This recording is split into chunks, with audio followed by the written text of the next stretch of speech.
Okay, so today we will start that is our environment. ठीक है. Now this is a very simple chapter. बहुत simple chapter है. कुछ points हैं जिन पे आपको focus करना पड़ेगा. ठीक है. सबसे पहली चीज क्या है? Ecosystem. इस पे focus करना है. Second thing क्या है? Components of ecosystem. इस पे focus करना है. तीसरा हमारा क्या है? Food chain, food web and solid waste and ozone depletion. ये मेन टॉपिक्स हैं इस चैप्टर के. ग्लोबल वार्मिंग भी है, लेकिन मैंने क्यों नहीं नाम लिया बाद में पता चलेगा, क्योंकि ग्लोबल वार्मिंग जब भी नाम लिया जाता है तो ग्रीन हाउस इफेक्ट आता है दिमाग में. ठीक है. और ग्रीन हाउस इफेक्ट जनरली जो होता है वो हमें एक निगेटिव इंपैक्ट देता है. हालांकि ग्रीन हाउस इफेक्ट क्या है? एक पॉजिटिव इंपैक्ट है, पॉजिटिव फीचर है जो वर्क कर रहा है और जो लाइफ पॉसिबल करता है. ठीक है. क्यों ग्लोबल वार्मिंग से उससे जोड़ते हैं वो हम स्टडी करेंगे. ठीक है. तो आवर एनवायरमेंट में जो हमारा ये चैप्टर है बेसिकली, तो इसमें अगर हम बात करें, शुरू में आप जानते हैं थोड़ा सा दिक्कत करता है स्टार्टिंग में. Our environment. ठीक है. Okay. Now what is environment basically? Environment किसको कहते हैं? जो किसी का, अगर हम यहाँ पे ऑर्गेनिज्म की बात करें, क्योंकि हम बायोलॉजी पढ़ रहे हैं. ठीक है. जैसे मिसाल के तौर पर ये लैपटॉप है, लैपटॉप का अपना एक एनवायरमेंट है. ठीक है. हम है, हमारा एक अपना एनवायरमेंट है. ट्री है, ट्री का अपना एक एनवायरमेंट है. तो एनवायरमेंट मतलब क्या होता है basically? That is immediate surrounding. Immediate surrounding यानी the immediate surrounding around us, that is known as what? उसको हम क्या बोलते हैं? That is called environment. जो हमारे आसपास जो इमीडिएट चीजें. क्लियर. और जब हम आवर एनवायरमेंट की बात करते हैं तो किसकी बात हो रही है? हमारी. ठीक है. हमारे आसपास जो इमीडिएट है. तो जैसे ही आप इस इमीडिएट सराउंडिंग पे नजर डालते हो, तो आपको, अगर हम केमिस्ट्री पॉइंट ऑफ व्यू से देखें, तो हमें सिर्फ और सिर्फ क्या दिखाई देता है, या फिर हम जो सेंस कर पाते हैं, क्या सेंस कर पाते हैं? That is matter. यानी जब भी हम अपने सराउंडिंग में देखते हैं, अपने एनवायरनमेंट में देखते हैं, इमीडिएट सराउंडिंग की जब बात करते हैं, तो हमें क्या दिखाई देता है? मैटर. या फिर जो सेंस कर पाते हैं वो क्या कर पाते हैं? मैटर. ठीक है. और जब इस मैटर को हम देखते हैं तो इसमें दो ही तरह के कंपोनेंट्स हमें दिखते हैं. एक कंपोनेंट होता है लिविंग और एक कंपोनेंट होता है नॉन लिविंग. आप देख लो, नजर डाल लो. ठीक है. अगर हम आसपास अपने देखें तो हमारे पास टेबल है, नॉन लिविंग. हमारे पास ह्यूमंस हैं, लिविंग. हमारे आसपास मक्खी है, लिविंग. ट्री है, लिविंग. अगर हम एटमॉस्फेयर को देखें जो हमें दिख नहीं रहा है, हम फील कर सकते हैं, ऑक्सीजन, नॉन लिविंग. इसमें bacteria, living. Fungal spores, living. तो इसका मतलब क्या हो गया कि जो भी हम आसपास अपने देखते हैं तो इसमें मैटर ही दिखता है या फिर फील होता है. और उसमें दो ही तरह के कंपोनेंट्स आपको मिलेंगे. One is living and one is non living. ठीक है. हमारे एनवायरमेंट में.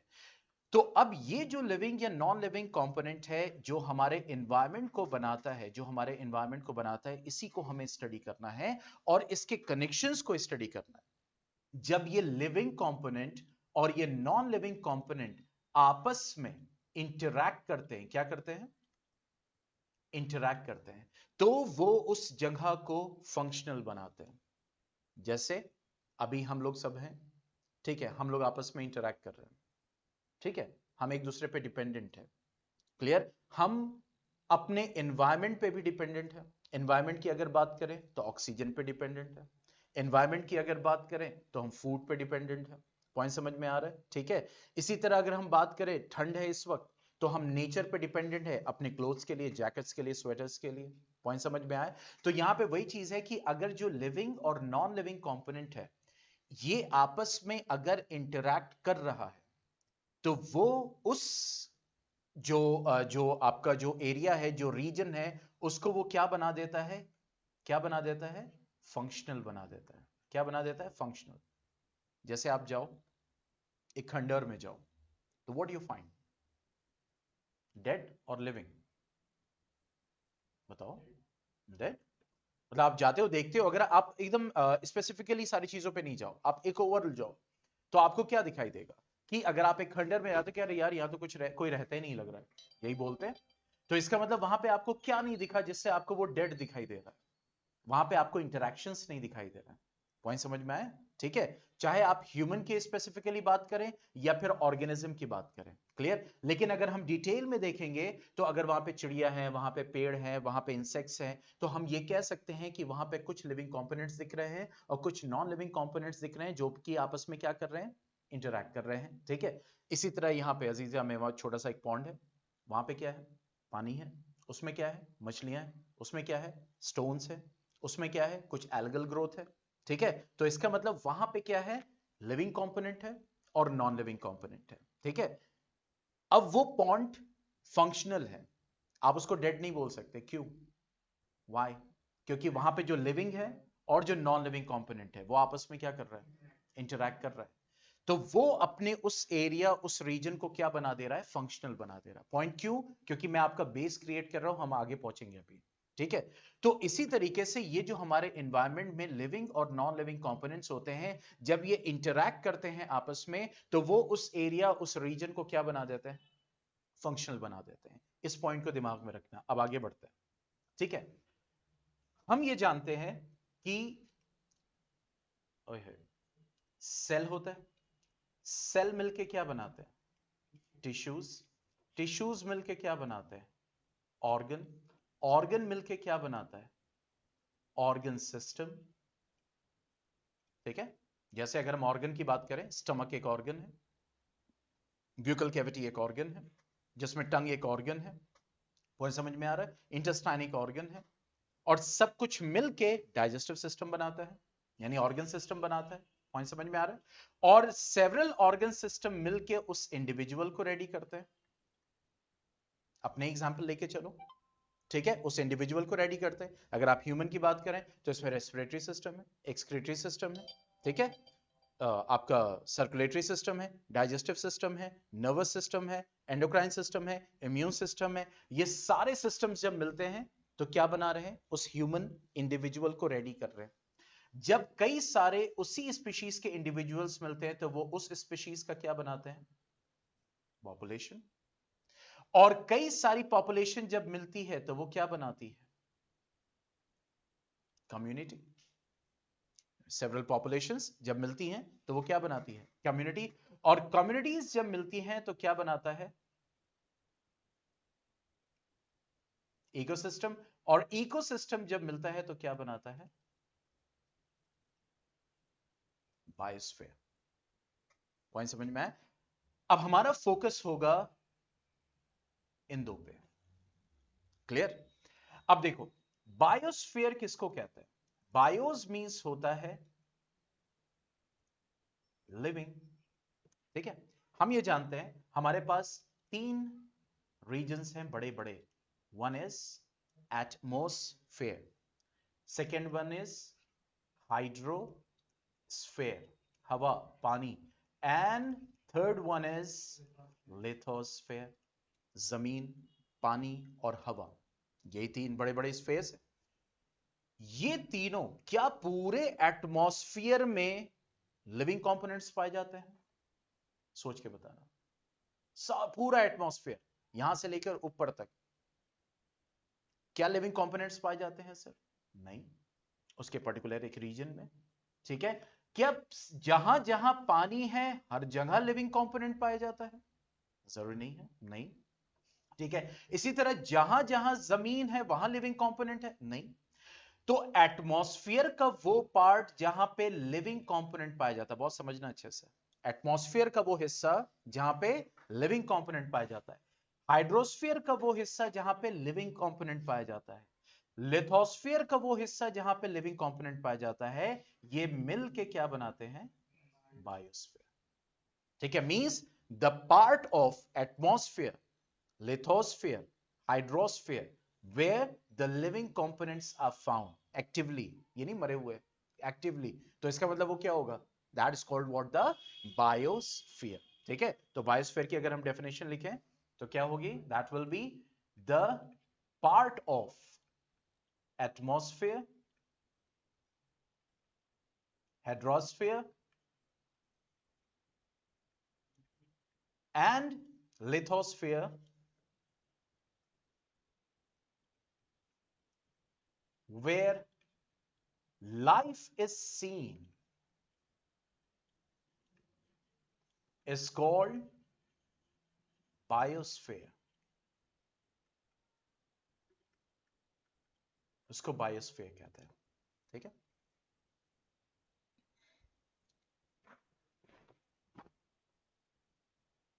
समझ में आया बायोस्फीयर किसको कहते हैं, ठीक है।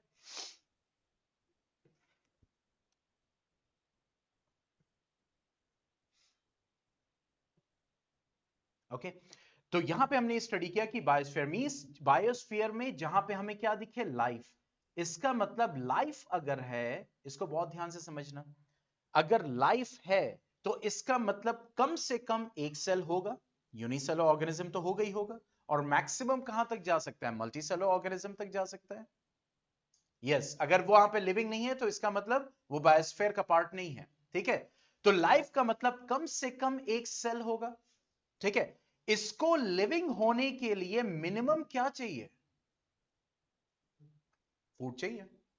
ये फूड कहां से आएगा, लिविंग सोर्स से आएगा ना, आएगा कि नहीं आएगा, पॉइंट को समझना। ये जो लाइफ है एक सेल को हम मानते हैं, मान लो अमीबा, फॉर एग्जाम्पल अमीबा, ठीक है। तो इसको अगर जिंदा रहना है, ओहो अभी मैंने खत्म ही कहां किया है, इसीलिए मैं कह रहा हूं जब मैं लेक्चर लूं बीच में मैसेज मत करो।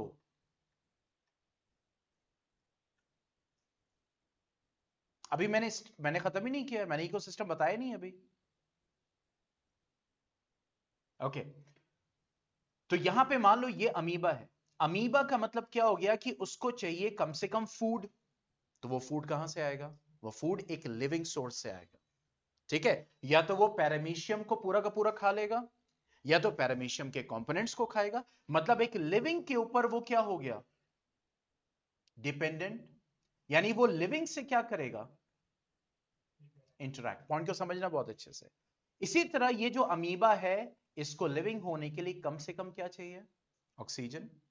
और ये ऑक्सीजन कहां से आएगा, उसके एनवायरमेंट से, एटमॉस्फेयर से। यानी उसको एटमॉस्फेयर से क्या करना पड़ेगा, इंटरैक्ट करना पड़ेगा। तो यहां पे क्या हुआ, जो लिविंग है वो लिविंग से क्या कर रहा है, इंटरैक्ट कर रहा है। पॉइंट को समझना, वो जो लिविंग है वो नॉन लिविंग से भी क्या कर रहा है, इंटरैक्ट कर रहा है। इसका मतलब वो अपने आसपास उस रीजन को क्या बना देगा,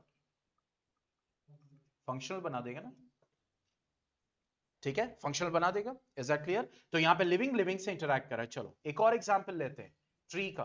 यानी उसी बायोस्फीयर में भाई कहीं ट्री है, कहीं पॉन्ड है, कहीं एक्वेरियम है, कहीं डिजर्ट है, कहीं ग्रासलैंड है, कहीं फॉरेस्ट है, कहीं प्लेन एरिया है, कहीं माउंटेनियस रीजन, अलग अलग है ना।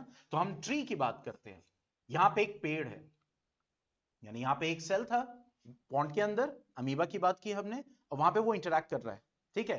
एक ट्री है वही पॉन्ड के बाहर, ठीक है। इस ट्री के ऊपर क्या है, इस ट्री के ऊपर चिड़िया बैठी हुई है, ठीक है।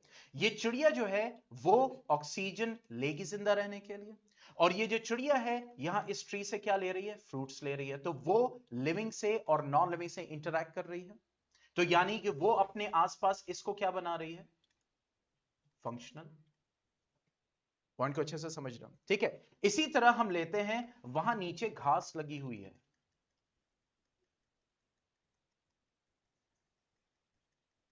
ये घास लगी हुई है। यहां पे क्या है, एक ग्रास हॉपर है, छोटे छोटे बैक्टीरिया है जो हमें नहीं दिख रहे, छोटे छोटे बैक्टीरिया है, छोटे छोटे फंगस है जो हमें नहीं दिखाई दे रहे। मशरूम भी वहां पे निकल आया मान लो, ठीक है। तो यहां पे क्या दिख रहा है, लिविंग नॉन लिविंग कंपोनेंट दोनों दिख रहा है, ठीक है। यानी ये ग्रास हॉपर खाने के लिए डिपेंडेंट होगा, ये ग्रास हॉपर ऑक्सीजन पे डिपेंडेंट होगा, ठीक है। ये मशरूम जो है वो खाने पे डिपेंडेंट होगा, फंगस है, ठीक है। और ये ऑक्सीजन पे भी डिपेंडेंट होगा, क्लियर। तो इसका मतलब यहां पे भी एक क्या यूनिट बन रही है, फंक्शनल यूनिट तैयार हो रही है, जहां पे लिविंग लिविंग से इंटरैक्ट कर रहा है, किसके लिए, फूड के लिए। और फूड क्यों लिया जाता है, लैब प्रोसेस में पढ़ चुके हैं, फूड क्यों लिया जाता है, फूड इसलिए लिया जाता है ताकि एनर्जी मिले, ताकि दूसरे न्यूट्रिएंट्स मिले, ग्रोथ डेवलपमेंट हो सके, प्रोटीन मिले, न्यूक्लिक एसिड मिले, इसीलिए लिया जाता है ना फूड। तो इसका मतलब क्या हो गया कि यहां पे ये लिविंग लिविंग से इंटरैक्ट कर रहा है, और लिविंग किससे कर रहा है? नॉन लिविंग से इंटरैक्ट कर रहा है। तो ये जो पर्टिकुलर यूनिट्स है, अब ध्यान से समझना, जहां पे लिविंग लिविंग से इंटरैक्ट कर रहा है और लिविंग नॉन लिविंग से इंटरैक्ट कर रहा है, ये क्या बना रहा है? पॉइंट समझ में आया? ये कौन सा इकोसिस्टम बना रहा है? Bond ecosystem. यहां पे ट्री पे जब आए तो यहां पे लिविंग लिविंग से इंटरैक्ट कर रहा है, लिविंग नॉन लिविंग से इंटरैक्ट कर रहा है, तो ये क्या बना रहा है? और कैसा इकोसिस्टम बना रहा है? Tree ecosystem. ठीक है, इसी तरह यहां पे जब हम आए तो यहां पे भी लिविंग लिविंग से इंटरैक्ट हो रहा है और नॉन लिविंग से इंटरैक्ट हो रहा है, तो ये भी क्या बना रहा है? इकोसिस्टम। और ये कैसा इकोसिस्टम बना रहा है? पॉइंट समझ में आया? तो इसीलिए कहा जाता है कि ecosystems are the structural and functional unit of biosphere. क्या बोला जाता है? क्योंकि बायोस्फीयर का मतलब क्या? कि जहां पे लिविंग होगा, और जब लिविंग होगा तो वो किससे इंटरैक्ट करेगा? लिविंग से। और वो किससे इंटरैक्ट करेगा? नॉन लिविंग से। तो जहां ये इंटरैक्शंस हुए तो वो यूनिट फंक्शनल हो जाएगी, और उस फंक्शनल यूनिट को क्या बोलते हैं? दैट इज कॉल्ड, क्या बोलते हैं? इकोसिस्टम। पॉइंट समझ में आया? तो इकोसिस्टम देखो, हमने ऊपर स्टडी भी किया था, इकोसिस्टम क्या होता है? इकोसिस्टम मिलके क्या बनाते हैं? बायोस्फीयर। तो इसी तरीके से कितने इकोसिस्टम्स वर्क कर रहे हैं। आपके घर में एक छोटा सा गमला रखा हुआ है, वो भी एक इकोसिस्टम बना रहा है। आपके घर में एक पॉन्ड है, वो भी एक इकोसिस्टम बना रहा है। एक पेड़ लगा हुआ, वो भी इकोसिस्टम बना रहा है। ये जो एरिया है जहां पे हम रह रहे हैं, जहां पे डॉग भी है, दूसरे ह्यूमंस भी हैं, एयर भी है, प्लांट भी है, ये लैंड इकोसिस्टम बना रहा है। तो ये सेवरल इकोसिस्टम्स मिलके क्या बनाते हैं? That makes up the biosphere. Point समझ में आ गया? इकोसिस्टम क्या होता है? तो ecosystems are the structural and functional unit of biosphere. मतलब इकोसिस्टम फंक्शनल होगा तो बायोस्फीयर होगा, और इकोसिस्टम फंक्शनल नहीं होगा तो बायोस्फीयर एग्जिस्ट नहीं। क्यों फंक्शनल क्यों नहीं होगा? क्योंकि वहां पे लिविंग नहीं होगा। पॉइंट समझ में आया? तो अगर हम इकोसिस्टम को डिफाइन करने के लिए, अब now we will have the definition for ecosystem. और अब जब इकोसिस्टम की मैं डेफिनेशन लिखूंगा, एक एक चीज अब क्लियर होगी। Now it is defined as the structural and functional unit of biosphere, which comprises of living and non-living components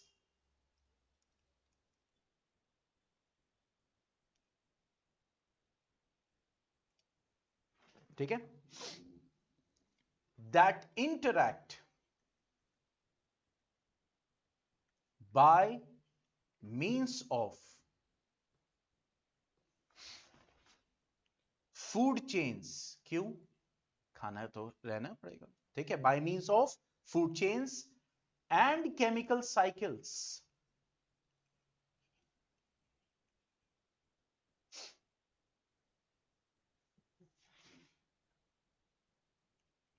इसको मैं दूसरे से लिख देता हूं, resulting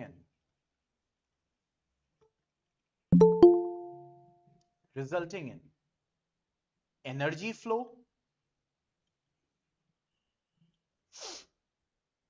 biotic diversity,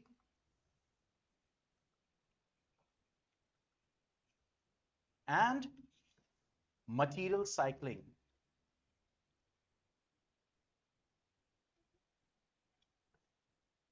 to maintain or to form a stable self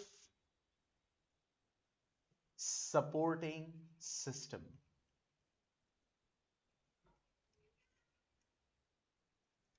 This is a complete definition of ecosystem। It is defined as the structural and functional unit of biosphere, which comprises of living and non-living component that interaction होना चाहिए by means of, by means of food chains। एक minute सब लोग stop हो जाओ। यहां पे cycle आया है 2 बार, एक यहां पे आया है, एक यहां पे आया है। अब 9th क्लास याद करो, नेचुरल रिसोर्सेज पढ़ा था, वहां पे कार्बन साइकिल पढ़ा, ऑक्सीजन साइकिल पढ़ा, वाटर साइकिल पढ़ा, नाइट्रोजन साइकिल पढ़ा, और भी साइकिल्स एग्जिस्ट करती है, फास्फोरस, सल्फर, बट वो इतने बड़े लेवल पे नहीं। बट क्यों? क्योंकि मटेरियल क्या है? मैटर है, और matter can neither be created nor destroy. तो अगर नेचर को एक मैटर बनाना पड़े दोबारा से, जैसे मुझे ऑक्सीजन चाहिए, मैंने ऑक्सीजन ले लिया, अब आप क्या करोगे? तो इसका मतलब नया ऑक्सीजन बनना पड़ेगा, और नया ऑक्सीजन बनने में टाइम लगेगा। तो क्या हुआ? साइक्लिंग। ऑक्सीजन क्या रिलीज हुआ? Carbon dioxide. कार्बन डाइऑक्साइड किसने लिया? प्लांट ने। और प्लांट ने क्या रिलीज किया? ऑक्सीजन। उसी में से हो रहा है ना, साइक्लिंग चल रही है। इसी तरह नाइट्रोजन साइकिल वर्क करती है, इसी तरह कार्बन साइकिल वर्क करती है। मतलब क्या हुआ कि ये इंटरैक्शन चल रहा है। तो हमने ये 9th क्लास में स्टडी किया था इस इंटरैक्शन को, लेकिन इकोसिस्टम की नजर से नहीं देखा था, क्योंकि जो मटेरियल साइक्लिंग होती है वो चलना जरूरी है। तो ये जो इंटरैक्शन होता है फूड के लिए होगा, और दूसरा जो मटेरियल है, हमें इनऑर्गेनिक सब्सटेंसेस चाहिए, ठीक है, और क्योंकि प्लांट को कार्बन चाहिए ना बनाने के लिए, कार्बन डाइऑक्साइड चाहिए बनाने के लिए फूड। तो इसका मतलब क्या हो गया? प्लांट भी एक लिविंग है, प्लांट इंटरैक्ट कर रहा है किससे?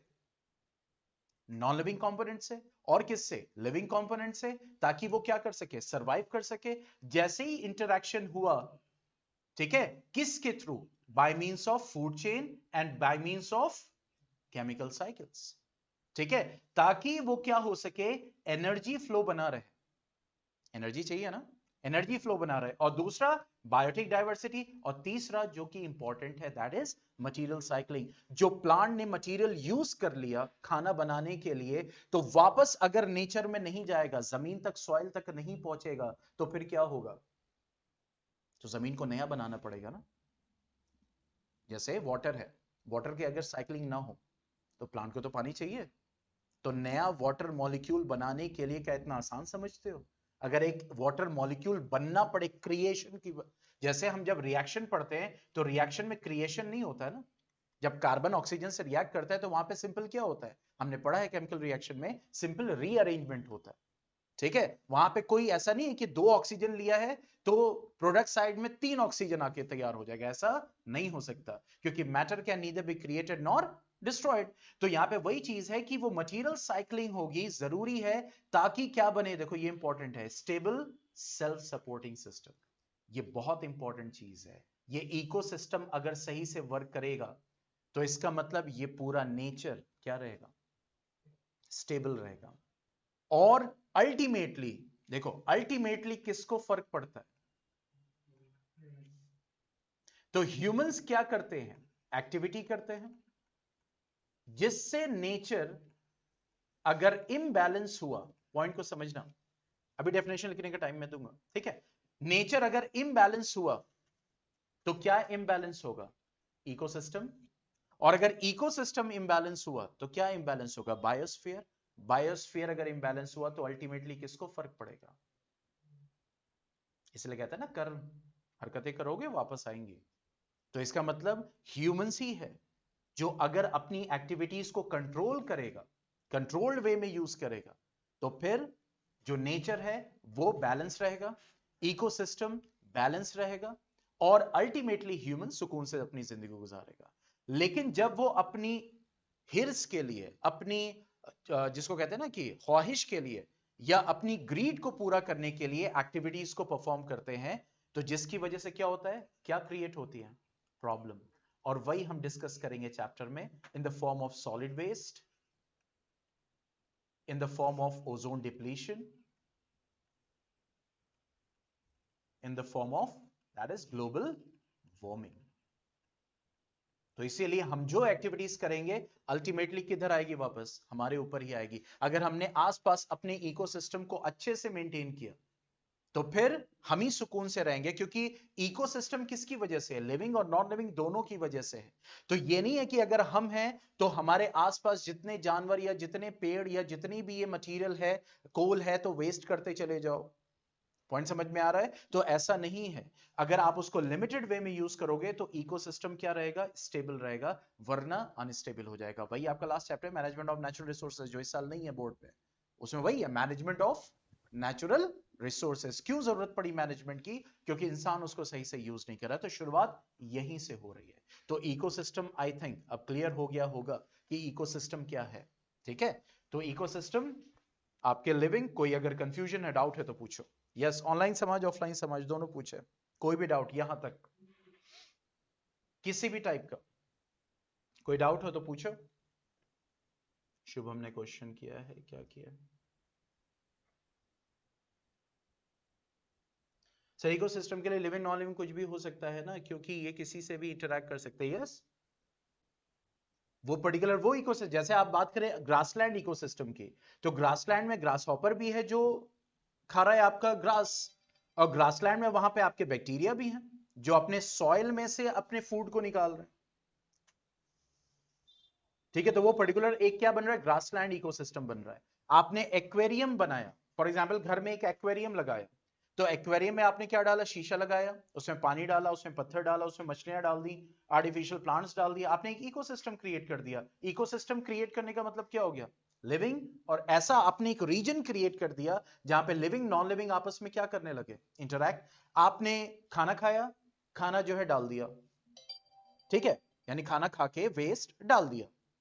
अब वो वहां पे प्लेट है नॉन लिविंग, खाना नॉन लिविंग, ठीक है, लेकिन थोड़ी देर बाद क्या हो जाती है, स्मेल आना शुरू हो जाती है।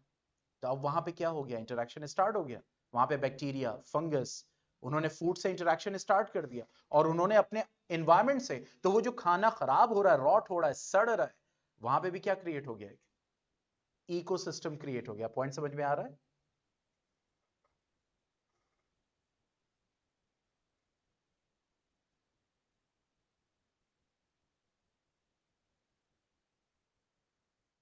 वायरस की कैटेगरी, ओहो, सही बात है। यहां पे बात हो रही है इकोसिस्टम जिसमें लिविंग और नॉन लिविंग है। वायरस, मैं लिविंग नहीं पढ़ा रहा हूं।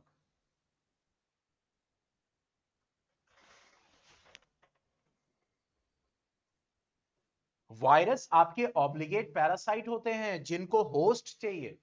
होस्ट के अंदर वो लिविंग होंगे, होस्ट के बाहर वो नॉन लिविंग होंगे। ओहो, बायोस्फीयर मतलब, फिर से बायोस्फीयर की डेफिनेशन देखो। बायोस्फीयर की डेफिनेशन क्या, देखिए मैंने क्या लिखा है यहां पे।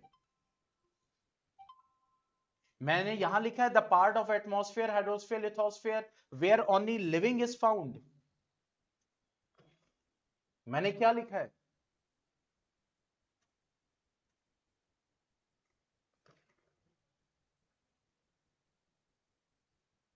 तब मैंने लिखा है यहां पे life is seen.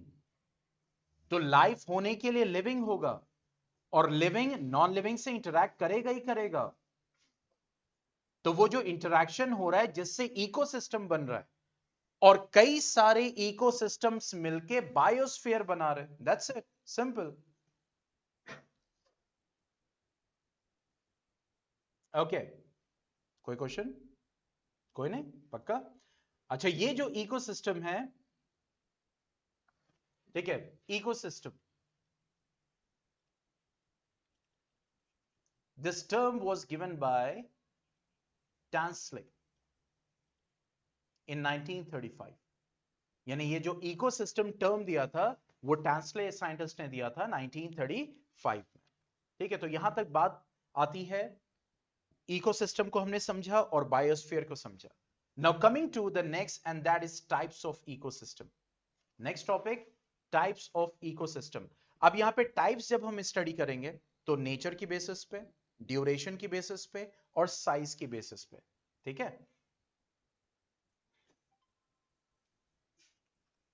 Types of ecosystem.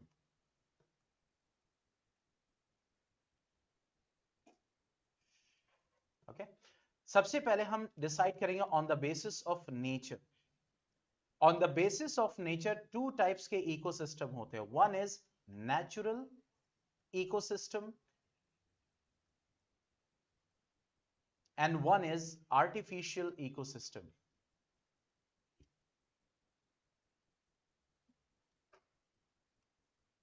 Artificial and natural. Natural की अगर बात करें तो जैसे डिजर्ट, वो एक नेचुरल इकोसिस्टम है, हालांकि वो ह्यूमन एक्टिविटीज की वजह से ही हो रहा है, लेकिन वो एक इकोसिस्टम कैसा क्रिएट हो रहा है, नेचुरली। ठीक है, इसी तरह पॉन्ड इकोसिस्टम नेचुरल इकोसिस्टम हो गया, रिवर इकोसिस्टम, वेल इकोसिस्टम, मतलब जो भी आपको नेचुरल दिखाई दे रहा है, tree ecosystem, grassland ecosystem, forest ecosystem, ये सब का सब जो भी नेचुरली आपको दिख रहा है एक्सेट्रा, वो सब क्या है, दैट इज डेजर्ट इकोसिस्टम। जो डेजर्ट होता है वो भी एक इकोसिस्टम है ना, बहुत बड़ा। सॉरी, एक चीज मैंने यहां पे जल्दी में लिख दी, that is well. Well is artificial, well इंसान बनाता है ना, ठीक है। आर्टिफिशियल मतलब जो इंसान बनाए। रिवर इंसान कहां बनाता है, वो तो उसको और वो करता है ना, फ्लो तो हो ही रहा है, नेचुरल में आएगा। रिवर भी, रिवर लिखा है मैंने, ठीक है। ट्री हो गया, ग्रासलैंड हो गया, ठीक है, ये सारी चीजें। आर्टिफिशियल की अगर हम बात करें तो जैसे एक्वेरियम हो गया, ये एक आर्टिफिशियल इकोसिस्टम। आर्टिफिशियल मतलब, जैसे मैं आपको बताता हूं आर्टिफिशियल इकोसिस्टम का कॉन्सेप्ट। आपने घर में गमला कह रहा हूं गमला लगा दिया, बस, ठीक है, ये गमला लगा दिया, आपने एक लिया, उसमें मिट्टी भरी और आपने एक पेड़ लगा दिया, आपने एक इकोसिस्टम क्रिएट कर दिया, ठीक है। इसी तरह लैब में एक साइंटिस्ट होता है, साइंटिस्ट क्या करता है, एक पेट्री डिश पे बैक्टीरिया की कॉलोनी ग्रो करता है ना, ठीक है। तो बैक्टीरिया की जो कॉलोनी ग्रो हो रही है लैब में, वो क्या है, एक आर्टिफिशियल इकोसिस्टम है, ठीक है। तो आप ये लिख सकते हैं कि means bacterial growth in lab, ये भी एक आर्टिफिशियल इकोसिस्टम है। यस, प्लांट टिश्यू कल्चर कर रहे हैं, गुड, वो भी एक आर्टिफिशियल इकोसिस्टम है, वेरी गुड। अब इसका मतलब क्लियर हो रहा है, प्लांट टिश्यू कल्चर हो गया।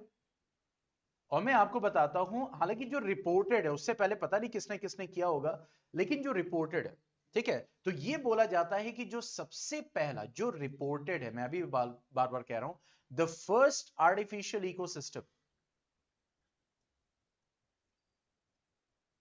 जो सबसे पहला बनाया गया, that is known as Folsom bottles.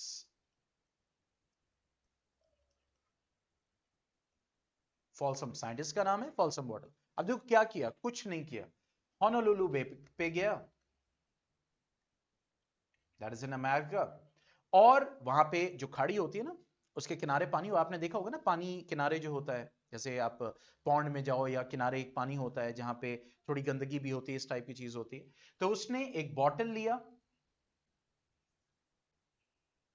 ठीक है, और इस बॉटल में उस पानी को फिल कर दिया। अब इस पानी में, इस पानी में क्या था, पानी तो था ही, और साथ साथ बैक्टीरिया भी थे, कुछ प्लांट थे, मतलब ये सब कुछ, ठीक है। तो सिर्फ उसने क्या किया, वो पानी जो गंदा सा था, उसको लेके एक बॉटल में क्या कर दिया, स्टोर कर दिया। तो वो पहला क्या बन गया, आर्टिफिशियल इकोसिस्टम, दैट्स इट। आपने बाल्टी ली, नदी में गए, आपने नदी का वो पानी लिया और उस बाल्टी में डाल दिया और स्टोर कर दिया, आपने एक इकोसिस्टम बना दिया। क्यों, क्योंकि उस गंदे पानी में यूनिसेलुलर ऑर्गेनिजम्स होंगे जो आसपास अपने फूड के लिए इंटरैक्ट कर रहे होंगे दूसरे लिविंग ऑर्गेनिज्म से, और वो अपने एनवायरनमेंट को भी क्या करेंगे, वो इंटरैक्ट कर रहे होंगे, किसके लिए, ऑक्सीजन के लिए, दूसरे मटेरियल्स के लिए, ठीक है। तो फर्स्ट आर्टिफिशियल इकोसिस्टम जो है फॉल्सम बॉटल्स बोला जाता है, और Folsom is the name of the scientist जिसके नेम पे आपने एक्वेरियम बना दिया, आपने आर्टिफिशियल इकोसिस्टम क्रिएट कर दिया, एक्सेट्रा एक्सेट्रा, ठीक है। तो on the basis of nature we have natural ecosystem and artificial ecosystem. Now on the basis of duration, क्या चीज बताओ, हाँ क्यों नहीं आएगा, वो तो खुद इंसान बना रहा है ना। जैसे आपने बालकनी है, बालकनी में आपने गमले लगा दिया, नीचे घास लगा दी, आपने आर्टिफिशियल बना दिया उसको, आपने खुद बनाया ना, वो नेचुरली नहीं बनाया, ठीक है।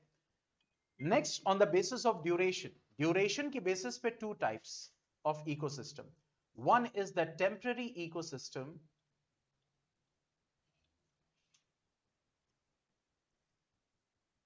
and one is the permanent ecosystem.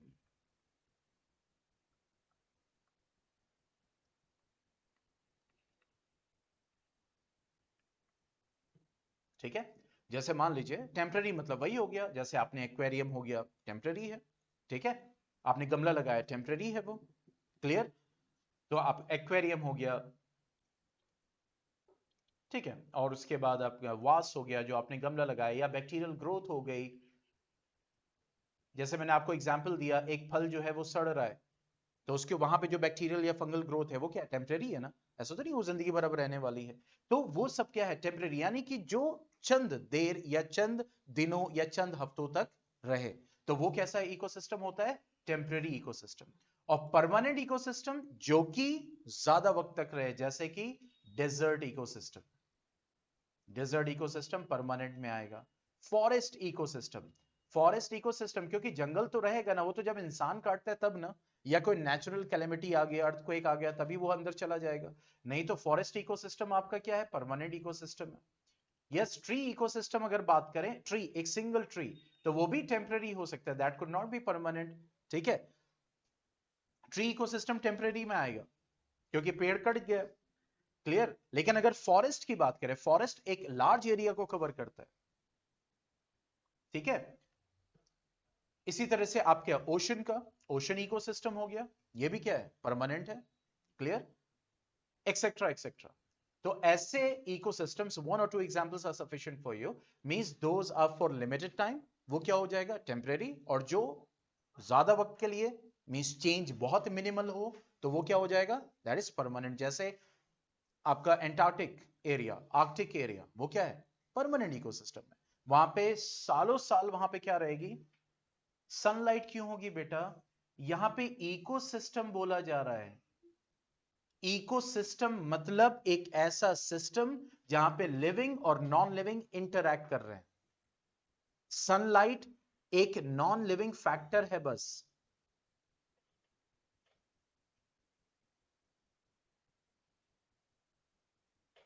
अभी क्लियर नहीं है,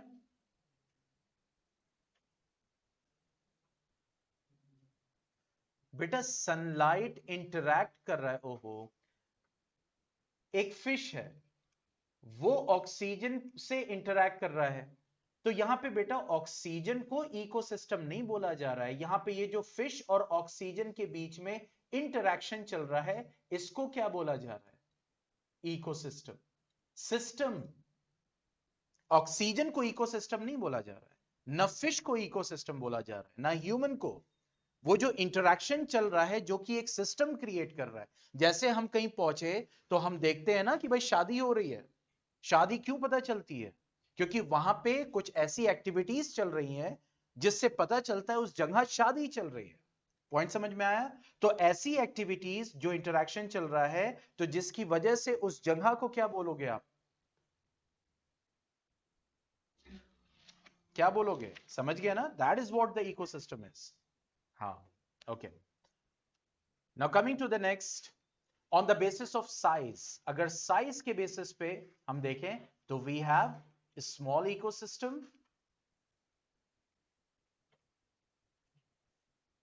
and we have large ecosystem.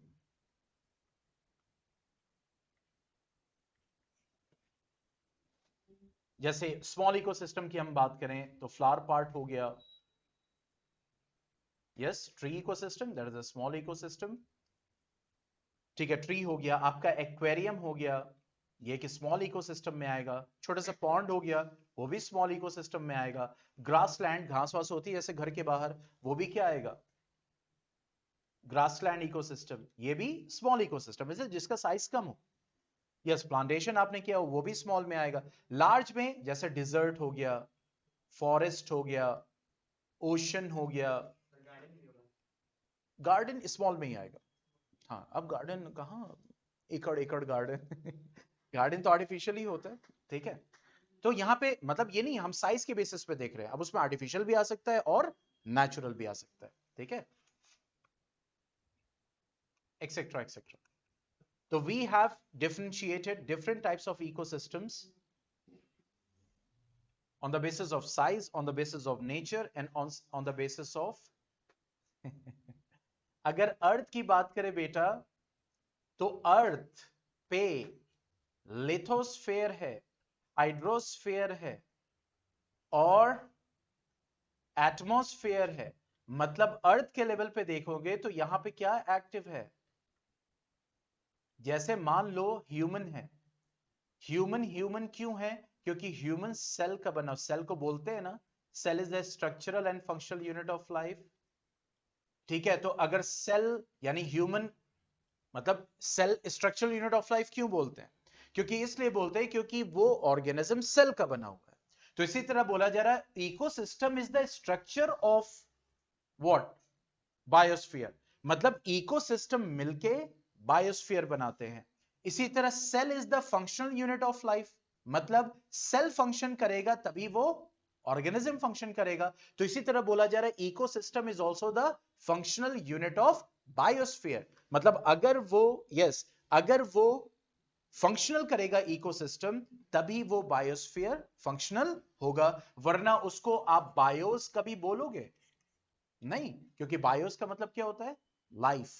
ठीक है, जहां पे जिंदगी दिखती है, और जिंदगी तभी दिखेगी जब लिविंग से इंटरैक्ट करेगा for food in the simple language, और लिविंग नॉन लिविंग से इंटरैक्ट करेगा for different different materials and substances. Is that clear? आगे बढ़े।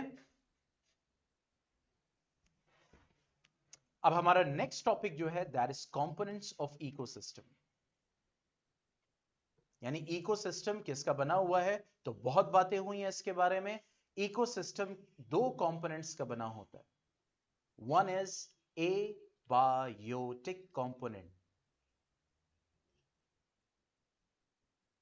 ठीक है, वन इज बायोटिक कंपोनेंट, मतलब कि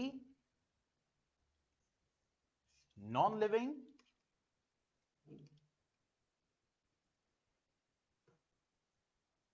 एंड लिविंग कंपोनेंट। ठीक है, अगर ए बायोटिक कंपोनेंट की बात करें तो ये तीन कैटेगरीज में आते हैं। One is inorganic substances,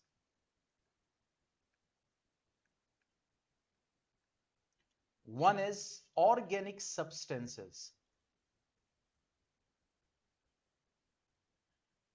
and one is climatic factors.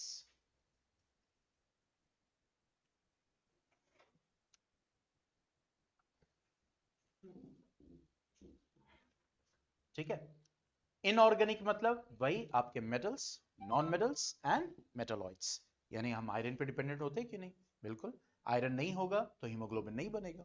ठीक है, तो वही चीज हो गई कि जो हम इनऑर्गेनिक सब्सटेंसेस, मिसाल के तौर पर जो आपका मेटल है, एलिमेंट्स बेसिकली अगर हम बात करें तो वो इस कैटेगरी में आएगा। Elements that is metal, non metal, then carbon, nitrogen, oxygen. आप जानते हो बहुत सारे मिनरल्स मैक्रो होते हैं, हाइड्रोजन, नाइट्रोजन, फास्फोरस, कैल्शियम।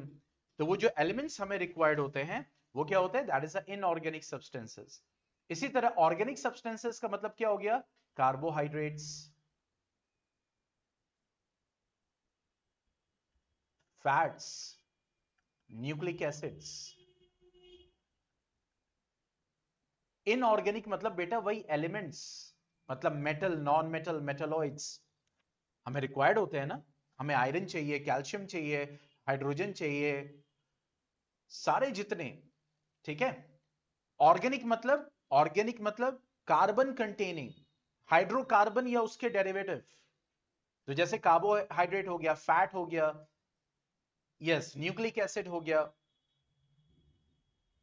ठीक है, प्रोटीन हो गया, विटामिन हो गए, एक्सेट्रा।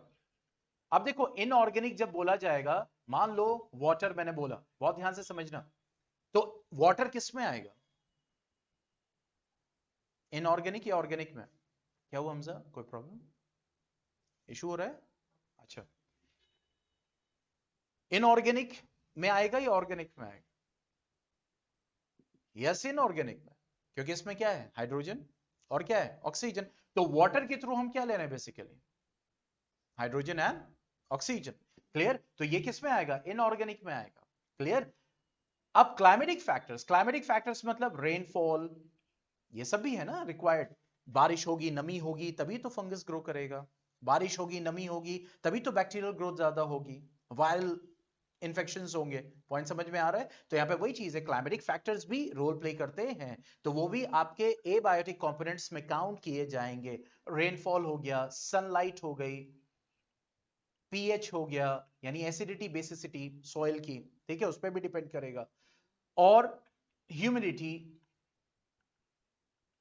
एक्सेट्रा। ठीक है, तो ये सब क्या है आपके नॉन लिविंग कंपोनेंट्स, मतलब एबायोटिक कंपोनेंट्स। अगर लिविंग कंपोनेंट्स की बात करें, we have two categories, one is the producers and one is the consumer, मतलब एक बनाएगा और बाकी खाएंगे। ठीक है, तो लिविंग में दो कैटेगरीज आती है, प्रोड्यूसर्स एंड कंज्यूमर्स। प्रोड्यूसर्स में generally we have what, plants, और ये खाना बनाते हैं with the help of photosynthesis. और इस फोटोसिंथेसिस को हम डिटेल में पढ़ चुके हैं लाइव प्रोसेस में। तो इस फोटोसिंथेसिस के थ्रू, क्योंकि यहां पे फोटोसिंथेसिस डिस्कस नहीं करना है, यहां पे हमें फूड चेन को डिस्कस करना है, ठीक है।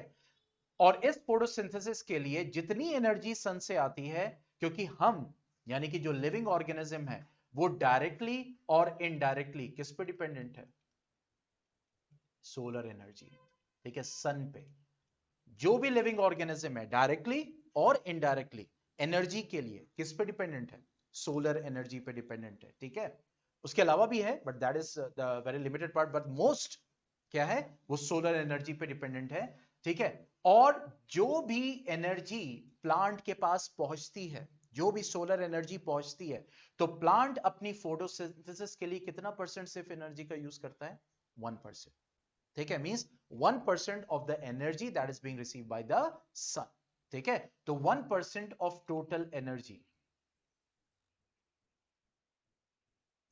कौन सी एनर्जी बता चुका हूं, यहां पे मैं बना भी दे रहा हूं, दैट इज सन। मान लो कि अगर प्लांट के पास, मैं मिसाल दे रहा हूं, 1000 जूल आया, ओ,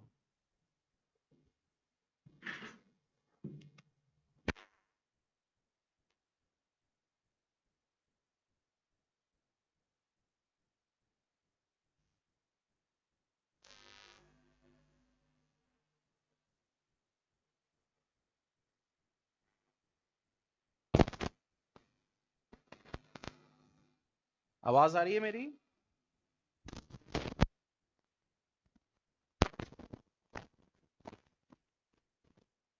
ओके okay. ठीक है, तो जितनी भी एनर्जी मिलती है वो क्या होता है, that is only 1% is being used by the sun. अगर हम कंज्यूमर्स की बात करें तो we have different level of consumers, ठीक है। We have primary consumers, we have secondary consumers, we have tertiary consumers। क्या ये सब एक्टिव होते हैं हर चेन में, नहीं, ऐसा जरूरी नहीं है। we have quaternary consumers,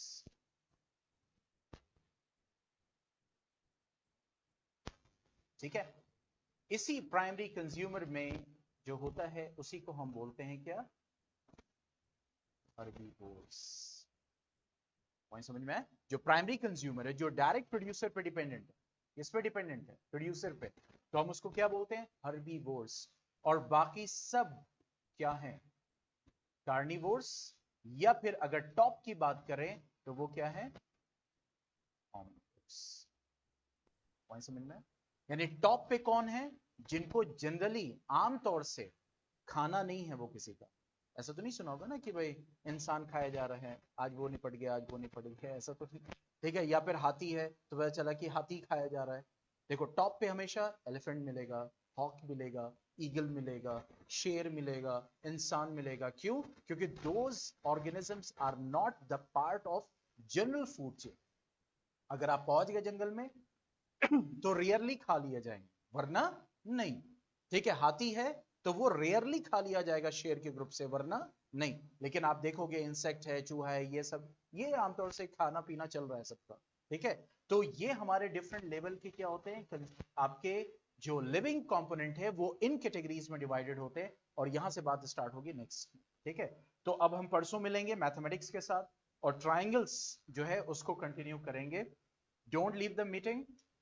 कोई क्वेश्चन इसमें से तो बताओ, let me take the attendance first.